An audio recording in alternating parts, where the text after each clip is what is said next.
So when Alicia asked me to speak, she told me that I was the first prospective student that Bill had interviewed when he was director of admissions at Commonwealth. And I hadn't realized this. This must have been in the fall of 1993 or the spring of 1994.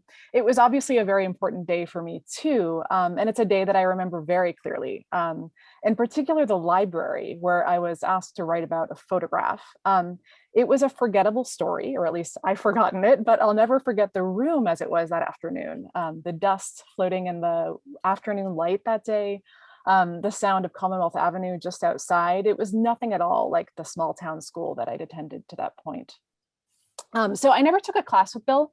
I entered in the 10th grade, so I was too late for ancient history, and I didn't continue with Latin and never really studied the classics in high school. But I remember many wonderful conversations over the years, among other things, about Brown, where he went to college and where I ended up going as well. But I have to thank you, Bill, for being my entry to Commonwealth. That first visit and our conversation that day was really a revelation. And the school has remained the measure for all of the academic communities that I've been part of since then.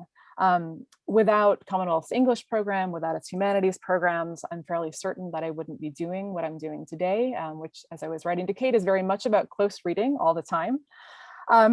But more foundational, I think, was the fact that despite the seriousness of the work that we were all doing, the school didn't take itself too seriously, right? After all, the first lesson after the buses arrived at Hancock, the old Hancock, if I recall correctly, was how to field strip a cigarette. And then the marathon readings that we had during those weekends were not just of dense books like Ulysses, but also books like James and the Giant Peach. It was a school where you got to miss class every once in a while because washing dishes was just as important as whatever you were doing academically that week. And this was actually, I think, the most important lesson and the one that I've taken away from the school. So again, thank you, Bill. Congratulations. And I wish you the very best on your next adventure. This has been an incredibly hard 14 months for students and teachers, but also for administrators. And so I hope that the next chapter begins with some very well-deserved rest. Thank you. Thank you, Alice. I knew that I remember thinking after that first interview, boy, if they're all like this is going to be a really fun job.